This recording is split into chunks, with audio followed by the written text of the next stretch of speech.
So, good afternoon, ladies and gentlemen. Welcome to this Berkeley County Board of Education budget workshop this Thursday, May 8th, 2025. I call this meeting to order. I declare a quorum is present and the media has been notified. I'll now entertain a motion to approve the agenda. Make the motion. Second. There's a motion by Mr. Ramsey, a second by Ms. Davenport to approve the motion. Is there any discussion? Hearing none, we'll call the question. All in favor, please respond by saying aye. Aye. Opposed, nay. So on my attendance, I have District 1, I have Mr. Ramsey present. I have District 4, Ms. Littleton present. District 5, Ms. Davenport present. Wofford present. At large, Ms. Coates present. Is there any other board members who are currently present that I have not accounted for? Miss Bradley just came on. Wonderful. I have District 7, Ms. Bradley present. So 1, 2, 3, 4, 5, 6. 6, we have a quorum. So the only agenda item is the 2025-2026 budget discussion. I'm going to hand it over to Ms. Marcy Abrahamson.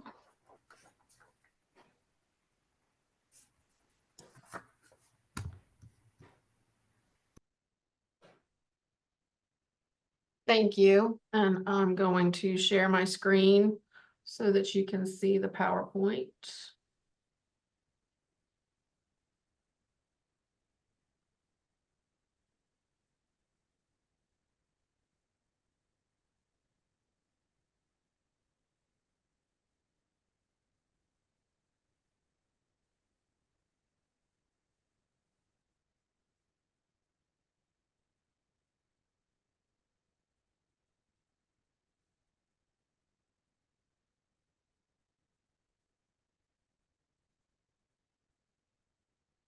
So as Marcy's getting started, this is the first part of the budget process. We start with a budget workshop.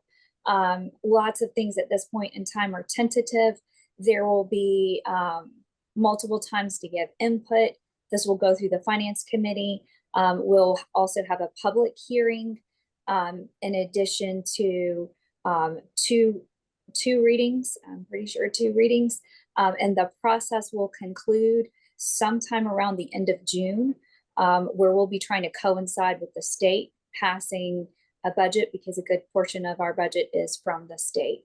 So that's where we are in the process. So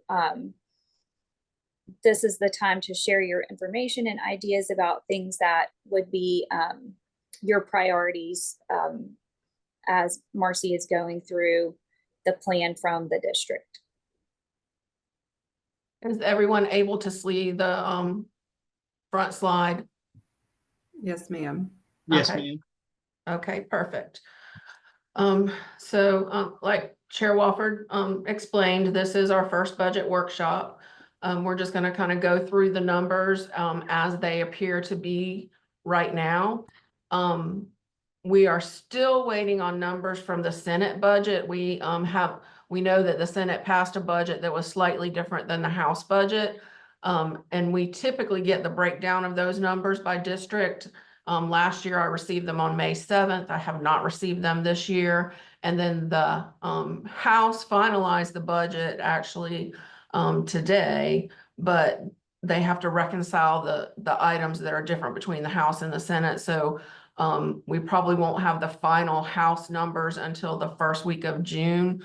But we should have a good idea of where our numbers are going to lay. So just to go over kind of what we went over Monday night, what our 24-25 approved budget of $475 million. We amended that budget on Monday night because our revenues were coming in a little shorter than we thought after the property assessment estimates were done. We came in short on property taxes, but we came in higher in other areas. Plus we had the 5.1 million that we designated from fund balance for the SPED incentives that we paid out throughout 24-25, with that last payment going out in May. So our budget, our revised budget is 475.1 million.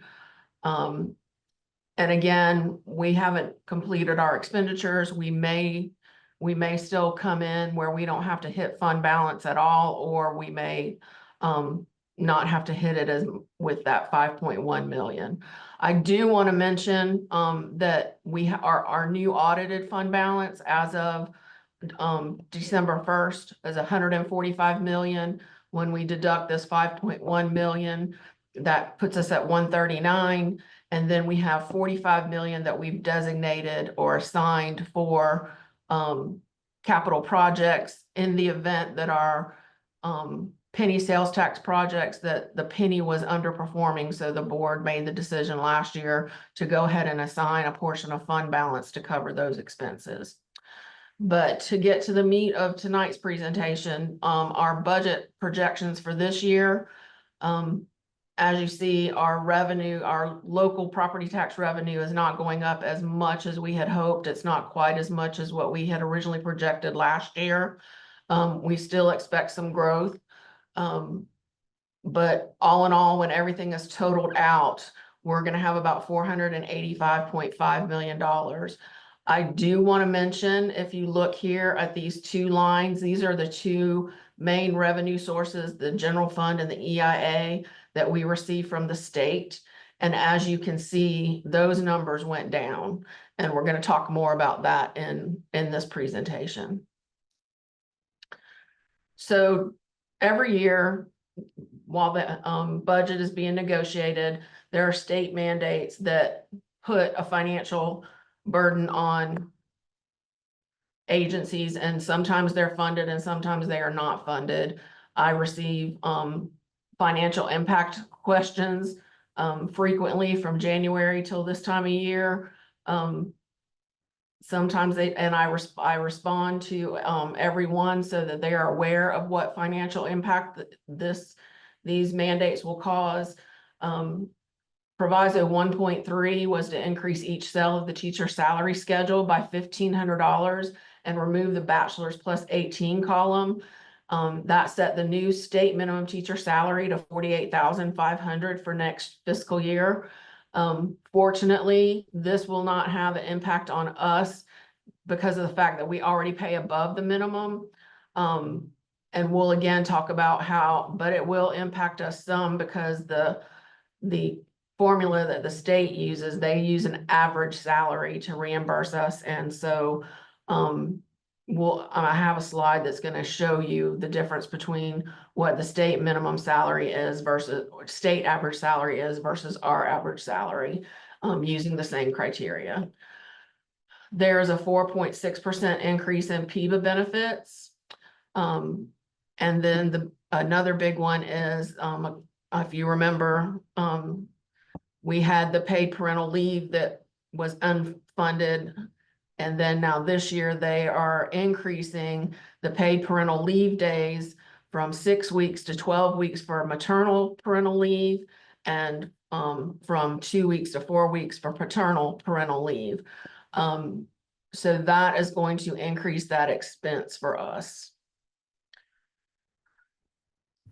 The state aid. May I ask a Yes. question? This might be Mickey Mouse, but parental, is that mom and dad or just mom?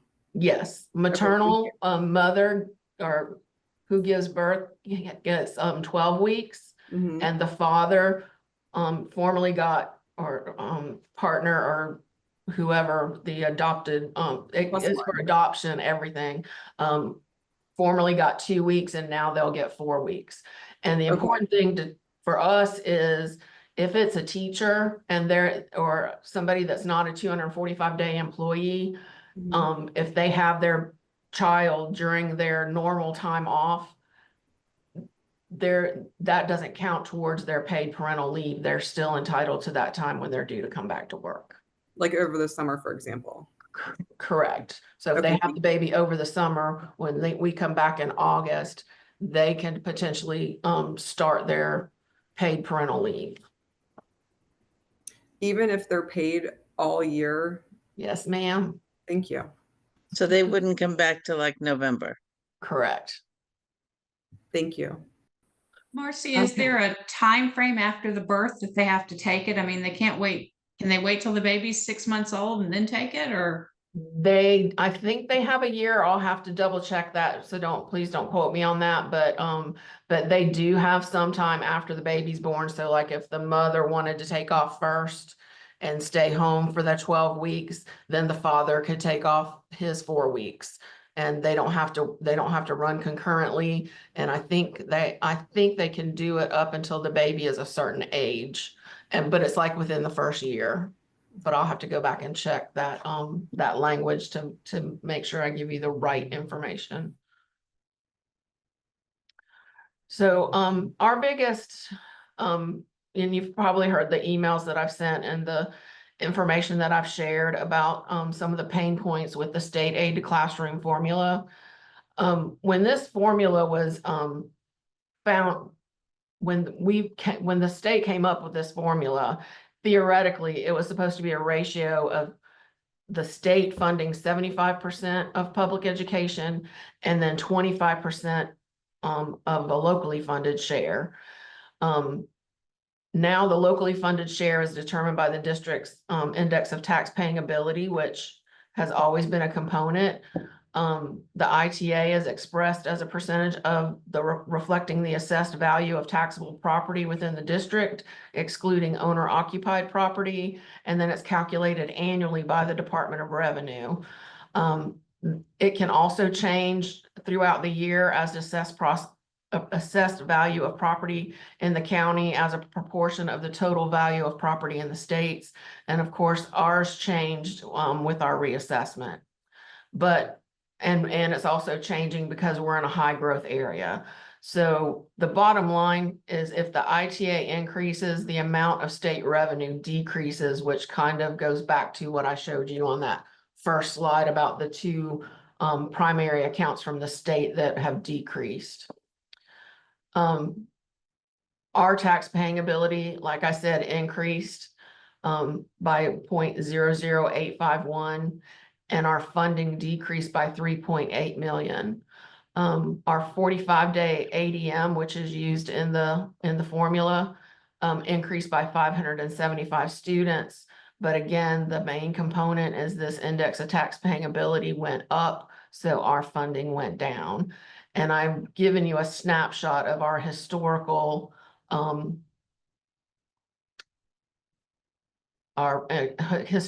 tax index of tax paying ability. And also just note that like the index year is actually the tax year from 2 years ago. So our index of tax paying ability for 2026 will be for tax year 2024.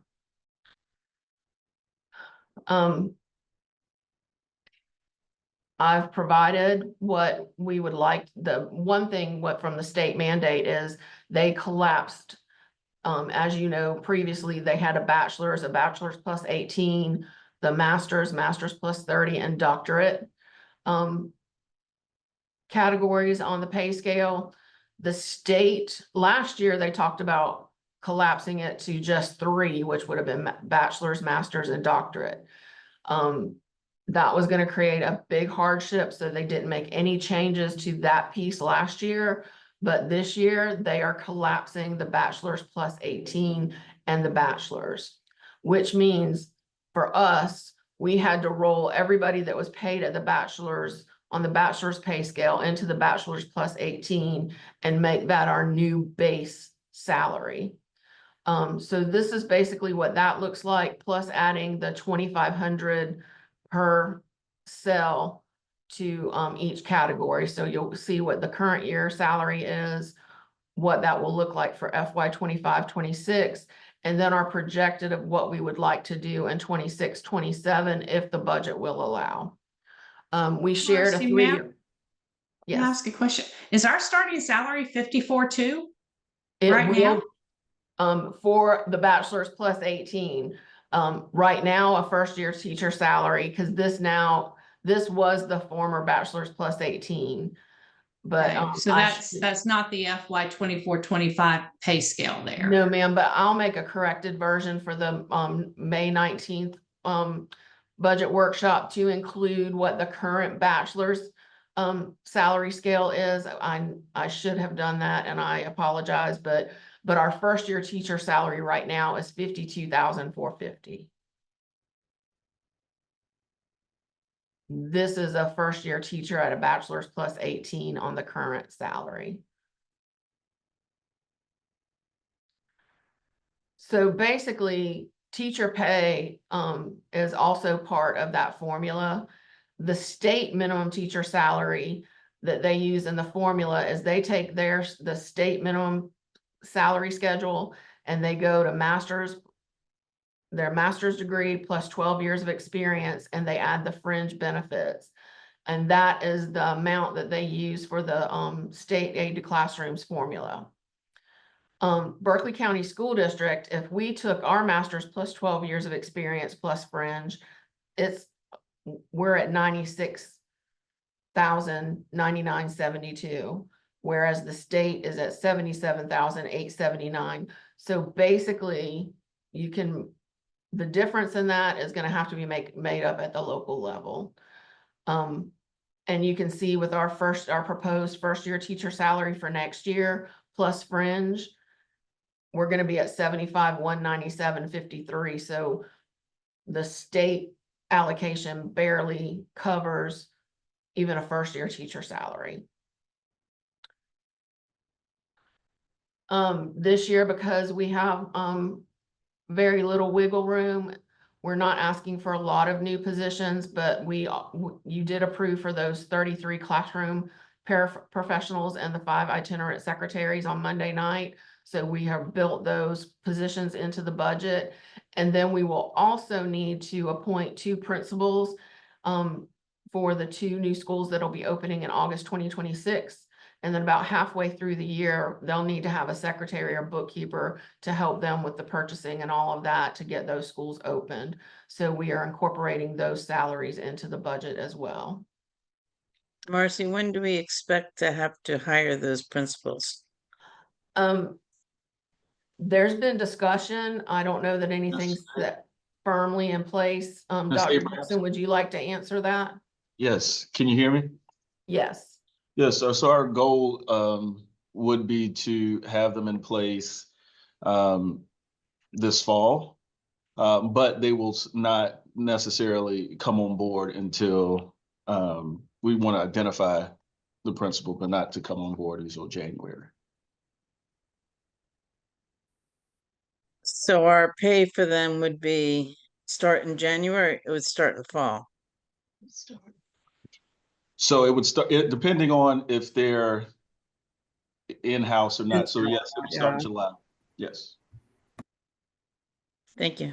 you're welcome. So just a quick recap of our overall assumptions, the state mandates and other considerations that we want to factor into this year's budget is our overall revenue is going to increase by 3.19%. That is less than what we've seen in prior years.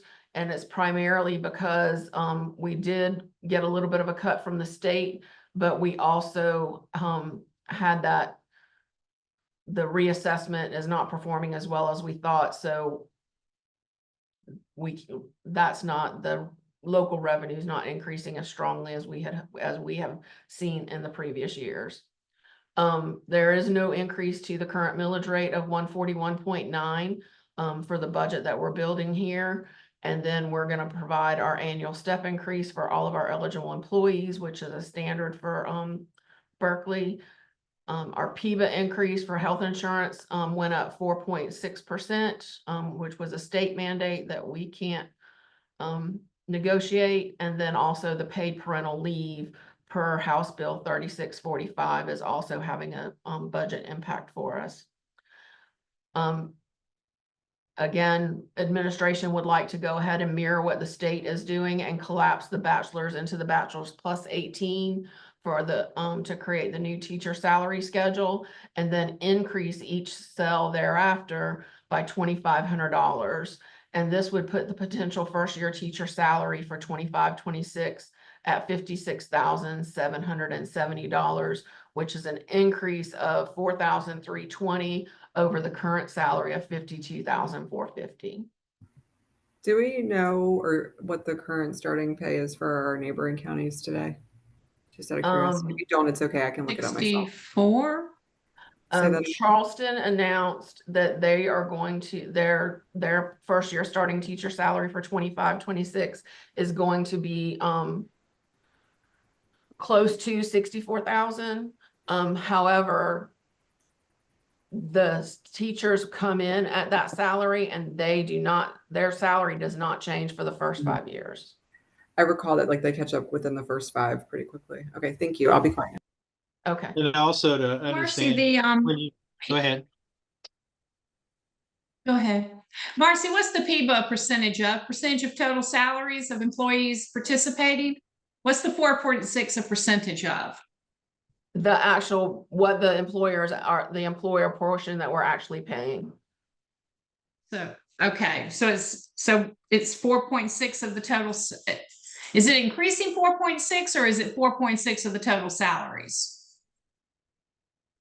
I'll have to go back and read that language to make sure I answer you correctly. Because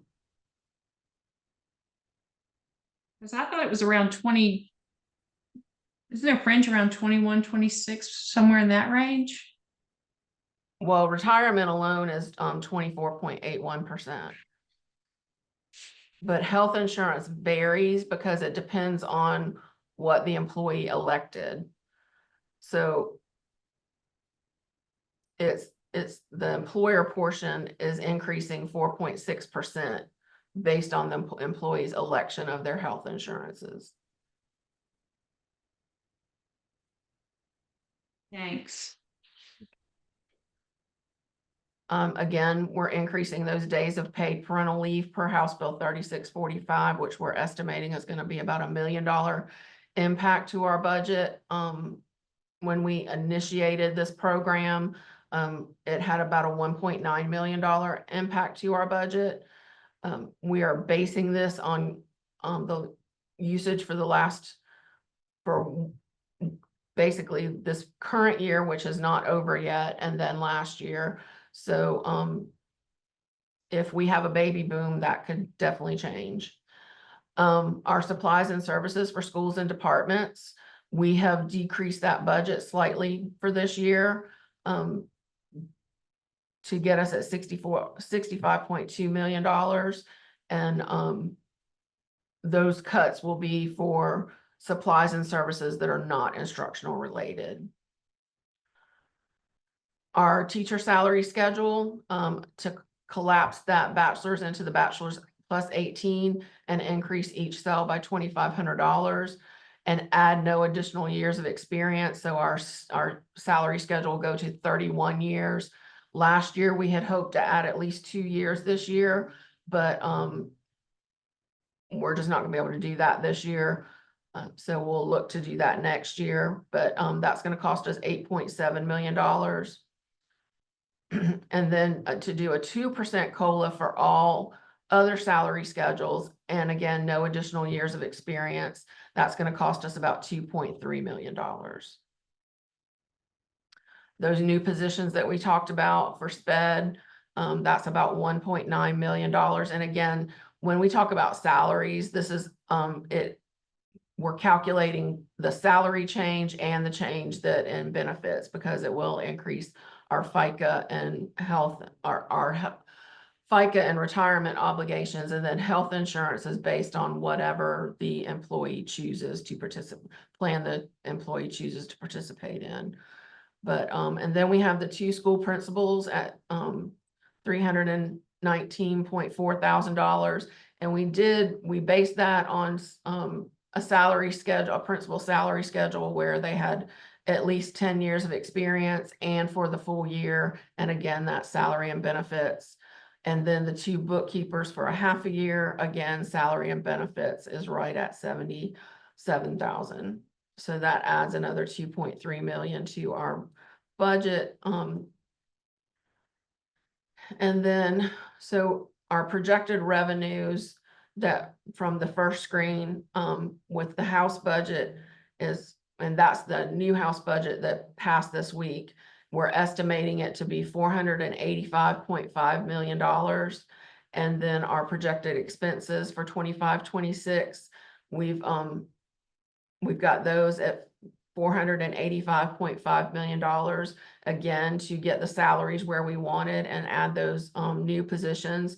We decided to cut some of our supply and services budget that we typically don't spend all of that money anyway. So we feel good about being able to make those cuts there. And again, we are going to protect anything that that's academic related. So that brings us to a balanced budget. We will have another workshop on May 19th. I'm hoping I will have at least the Senate numbers back by then, so we can at least see where those came in. And then, like I said, those are usually very, very close to what the final numbers are from the state. So if we can get those numbers in and they're right at that 485 million that we've projected, then we should be fine. On June 2nd, if all goes well, on the 19th, we'll have our first reading of our budget. On June 16th, we'll have the public hearing and the second reading. And then we will reserve June 30th as an alternate date for the public hearing and the second reading in case there are any delays from the state. But I don't anticipate that this year. Last year, we were kind of ran right up to the end, but this year I don't anticipate that happening. So is there any discussion? I'd like So to, go ahead, Michael.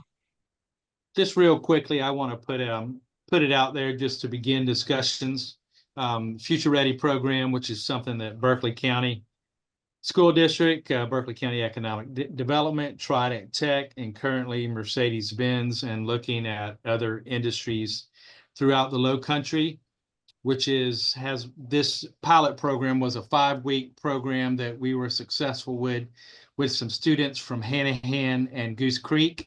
And tomorrow we do a tour of Mercedes-Benz and try to get those kids in the loop for getting gainful, good employment when they graduate. And it's something that Sonia with the CTE program and Berkeley County Economic Development and Trident has been working on for some time. The pilot program was very successful.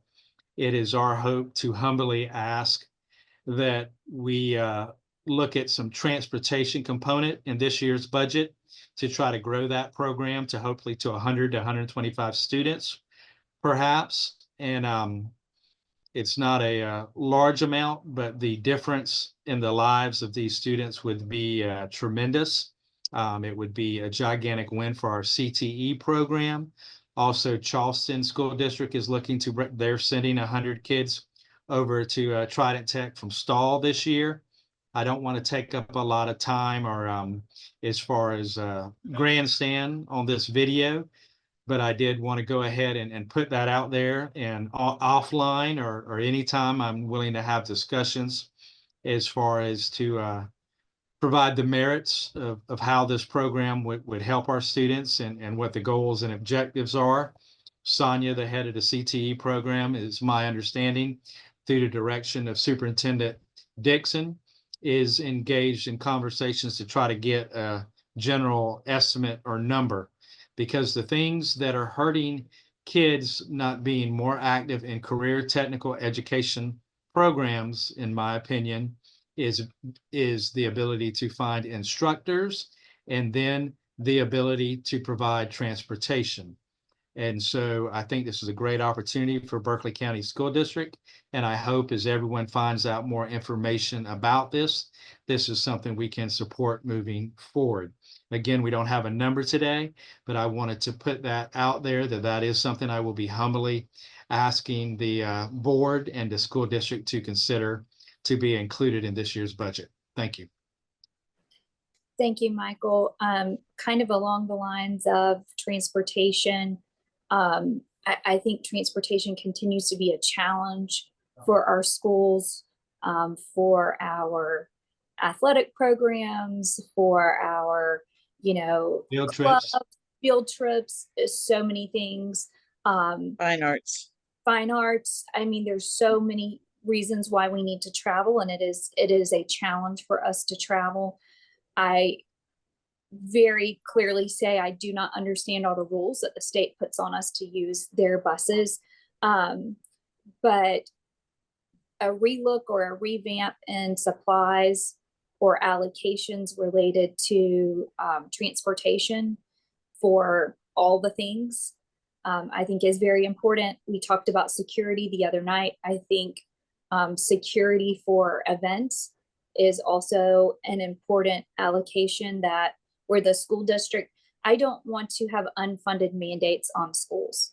So I don't want to mandate a school have some certain number of security officers or whatever, and then there's no money in their budget to pay for the things that we have The required. schools work really hard at raising a lot of money. I mean, communities really, Best. they shoulder a lot of burden of supporting their kids. And some communities do a much better job than other communities.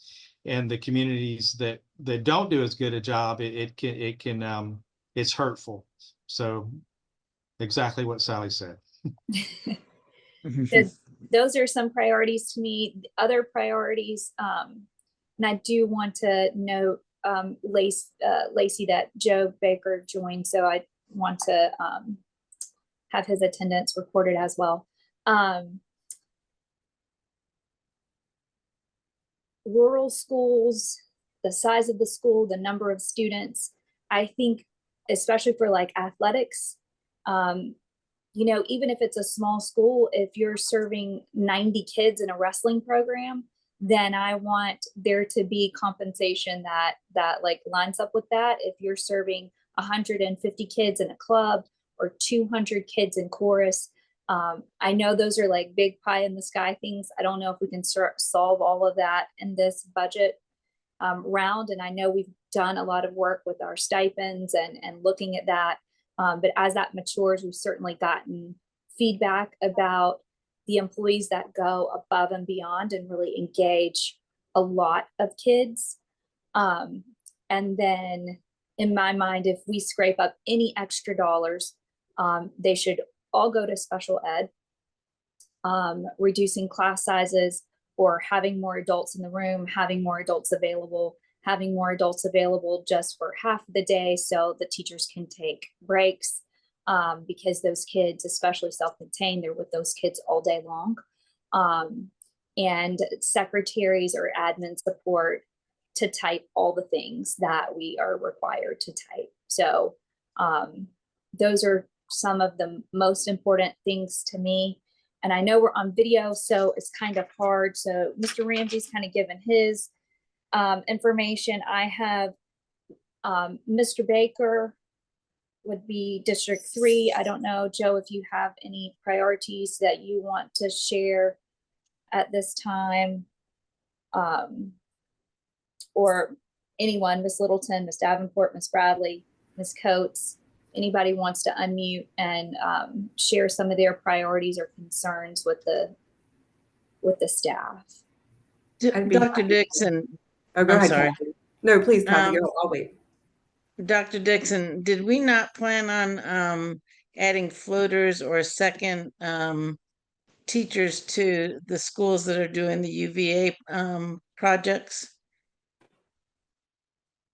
I will look into that and see. I'll check. Yeah. But otherwise, making some of these classes smaller to me would be a priority.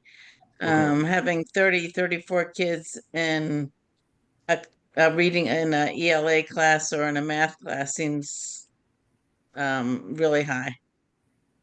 Copy. Thank you. Ms. Davenport, I think. Yes, ma'am. Thank you. I just wanted to make sure Miss Littleton was done. Thank you. I basically want to mirror what Miss Wofford and Miss Littleton said, specifically around transportation.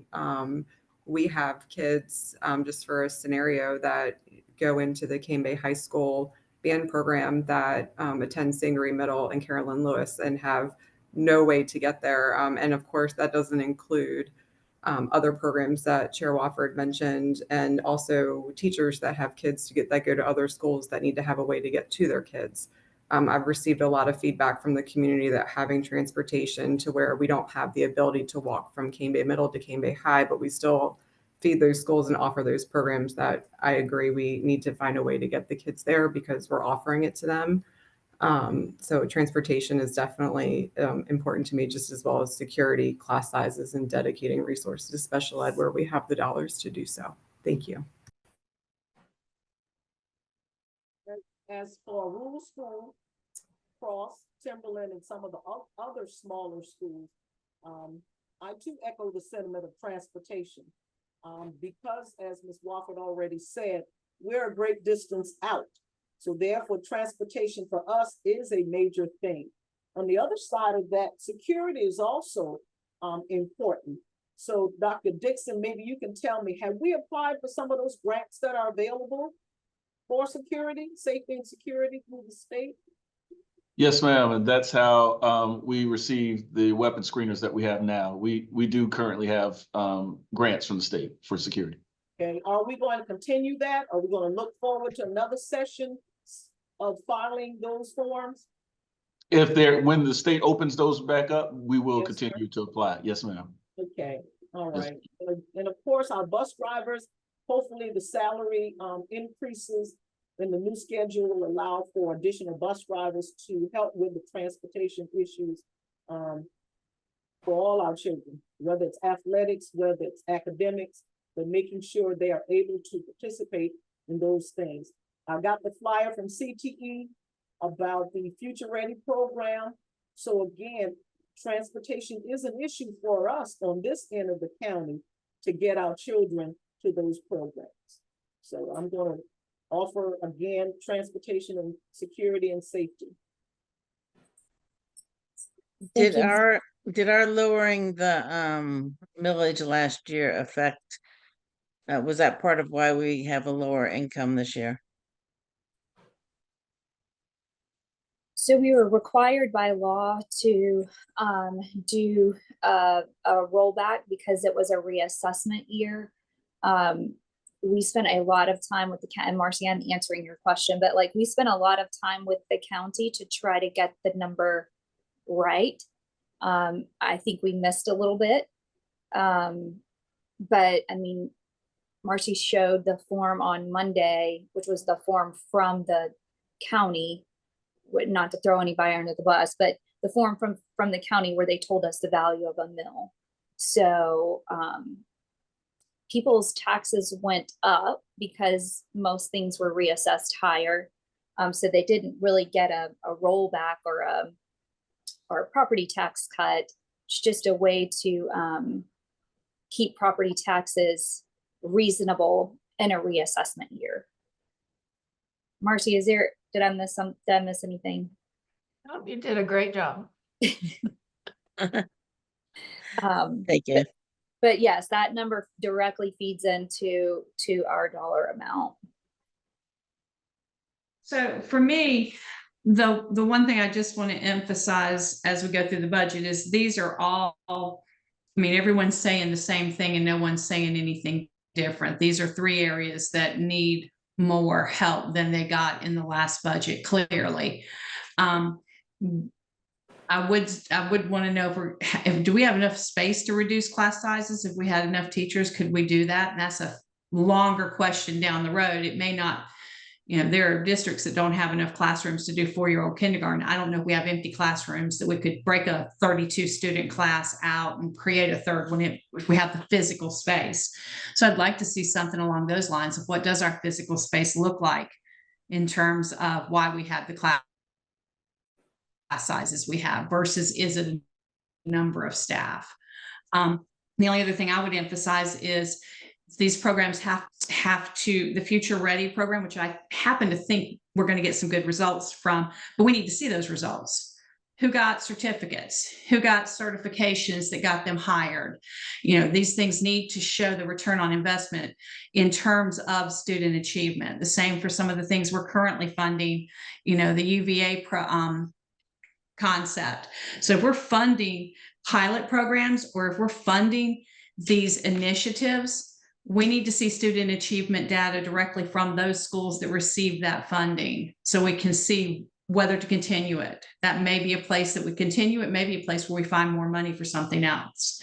But when we spend that money on these achievement initiatives or these professional development initiatives, I want to see corresponding improvements in the student achievement and student growth.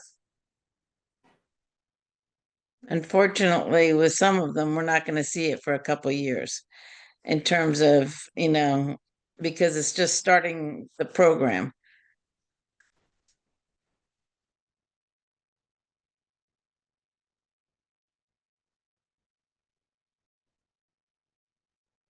Anybody else have anything that they want to bring to the forefront for the staff as we go through this first iteration? I would say, I guess budgets seem like they've passed the House and the Senate. But I think everyone on this call needs to reach out to the local delegation and communicate the impact of the budget process in Columbia on Berkeley County School District as we're continuing to grow and add 575 students, and that has such a small impact on our funding from the state. I guess if I'm going to throw one last thing out there, and Dr. Dixon has heard me say this before, our food is federally funded. It comes with a lot of strings. It frustrates me a lot because I feel like it ties our hands to offer kids options for eating breakfast and lunch. So anything that we can do to increase our ability to provide excellent meals, and in my perfect world, we'd move far away from all federal funding. No, that's not possible.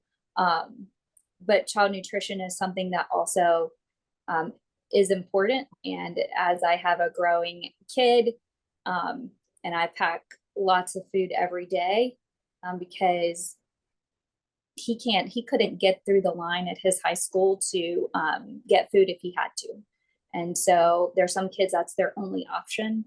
So I don't know if there are requests from child nutrition for additional staff or different approaches, or being able to, have carts and break up the way we do high school meals. But I know that is also a pain point. It is not it's not like a topic we talk about a lot, but it is something that matters to our kids and to our staff, to be able to get food and get through the line and get the things that they need during the day. So I would say there's lots of things. We could talk about all the things, but I do get quite a bit of feedback on our lines in our cafeteria, our ability to have food, move quickly, be able to get everybody fed. May I interject one thing that I wanted to note during the presentation that I neglected to note? When you talked about reaching out to the delegation, just for your information, I have calculated our local revenue is paying 54% of that $485.5 million budget. The state is funding 45% of that. And then there's about 1% that's coming from federal and other revenue sources. So I think that's very important and showcases the fact that the state aid classroom, the current funding formula, is putting more of the burden on the local taxes than the state is, and especially if you're in a high growth area. So I just wanted to make sure I shared that information as well. Thank you. If I can add one thing, and I don't know if this is the appropriate time to do this, but I think we need to look at Dr. Dixon's salary.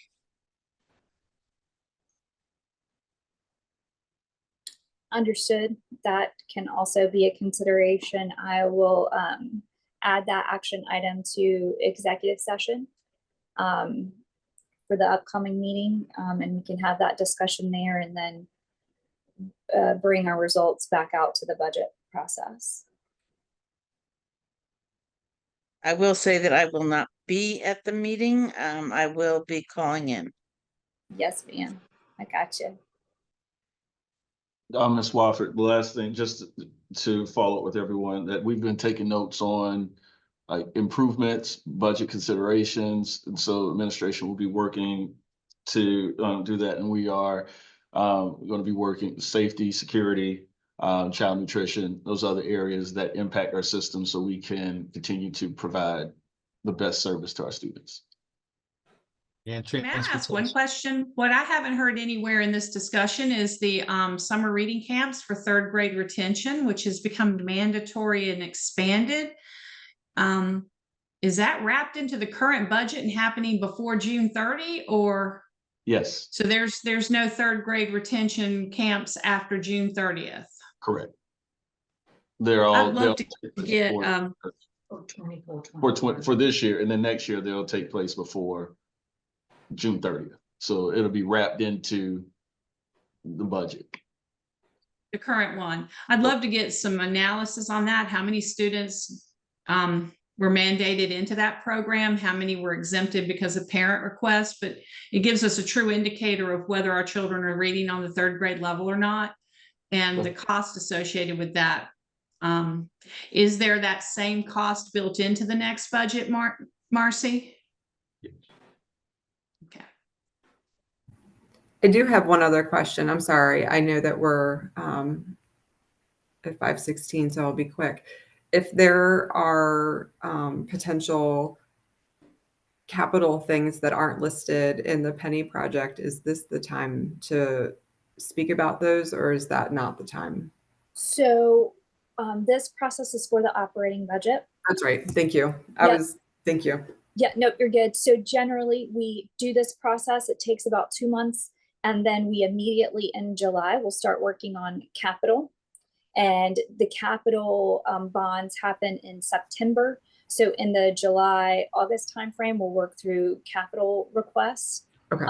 But if you have something specific that if somebody needs something now, you can reach out to Dr. Dixon, but it's not as intense of a process as this, but it's still like scheduled out process. Okay. I just wanted to make sure I knew when. Thank you, Chair Wofford. Yeah. I will, just to follow up with that. I did have an initial call with our financial advisors and our bond attorney this week. And we are on target to do our presentation, our initial presentation, and to do the do not exceed amount at the board meetings in June. And then in July, we'll bring the detailed budgets for the new money portion of the bond, the general obligation bonds to the board. But June, you'll vote for the do not exceed budget, do not exceed amount that we'll use to start creating those documents to do the bond sale in September. Awesome. That feels like a month and a half early. Yay, y'all. That's good. Thank you, everybody. I know our intention was to do this on Monday, but we had lots going on Monday and some recognitions. So thank you to everyone for joining virtually today. I appreciate it. Hearing no other questions or conversation, I'll entertain a motion to adjourn. Make the motion. Second. There's a motion by Mr. Ramsey, a second by Ms. Littleton to adjourn. Is there any discussion? Hearing none, we'll call the question. All in favor, please respond by saying aye. Aye. Hi. Opposed, nay. The ayes have it, 7-0. We are adjourned. Thank you. Thank you. Thank you. Bye, everyone.